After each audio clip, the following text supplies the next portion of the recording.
Hello and good day, and welcome to the Micro Muse, which is a new LinkedIn Live that I am doing every Wednesday at 11:30 a.m.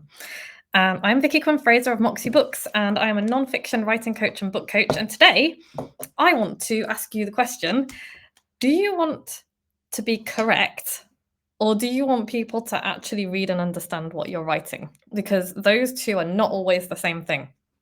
And this monologue is inspired by a couple of conversations that I've had, and endless, endless, excruciatingly dull posts about the M dash on LinkedIn. For the love of God, please stop talking about them. Um, I'm not going to talk too much about AI right now because I don't need to. There's so much out there. But one thing that I am going to say is it sparked all of this polemic about M dashes and how you can tell that it's AI written because of M dashes. And I'm just going to say, and I'm going to apply this to emojis as well. I've been using M dashes for a long time, and I'm going to continue to use them. They are not necessarily a sign of AI produced work. And if you like an M dash, go ahead and use it, because this is sidestepping the whole problem. It's the same with emojis. I quite like to use emojis in my email subject lines. I like emojis anyway. They make me smile. If you put 3 rocket emojis after your work, then, maybe you need to embrace a different emoji, and that can be a sign of AI writing. But honestly, this whole thing sidesteps the issue of what do you want to achieve with your writing?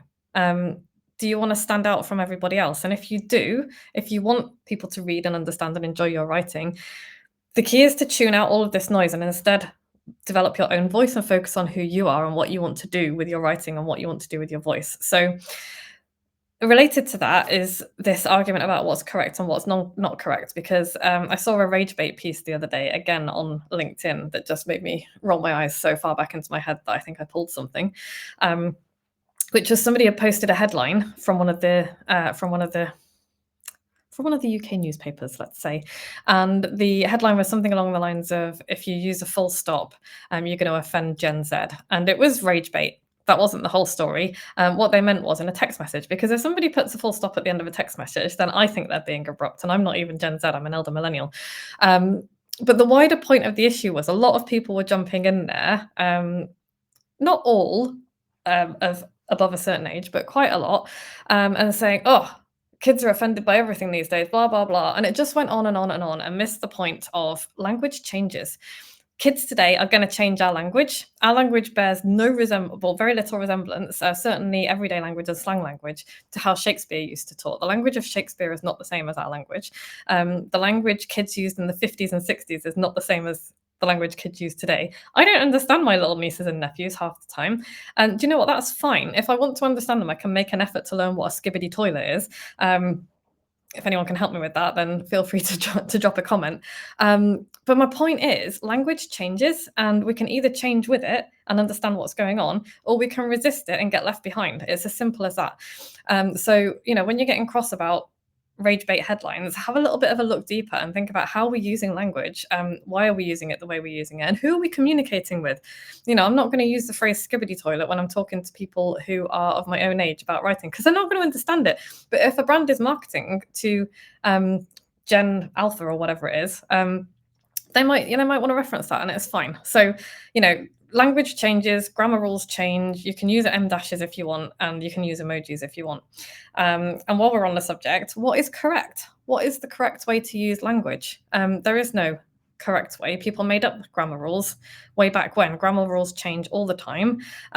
If you tell me that I can't end a sentence with a preposition, I'm going to tell you to stick it.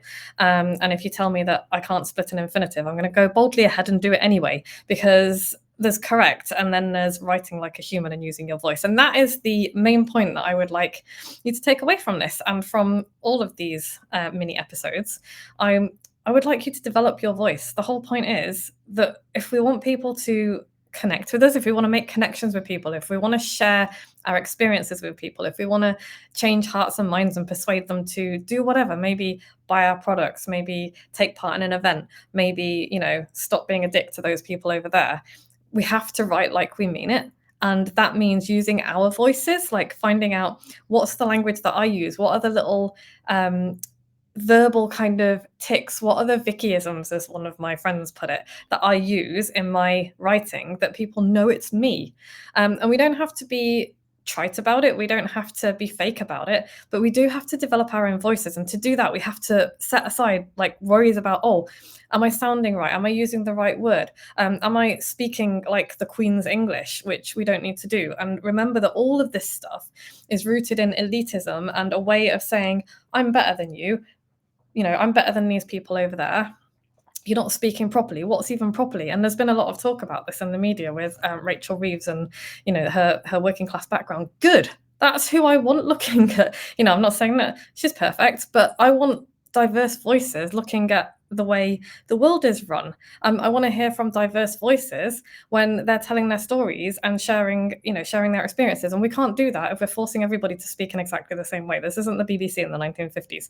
So write like you mean it, use your voice, use the dialect that you're comfortable with, as long as you can be understood by your target audience. And if that's all you take away from today, then that makes me happy. Thanks very much for joining me for this micro muse moment. I will be back same time next week. Ta-ta.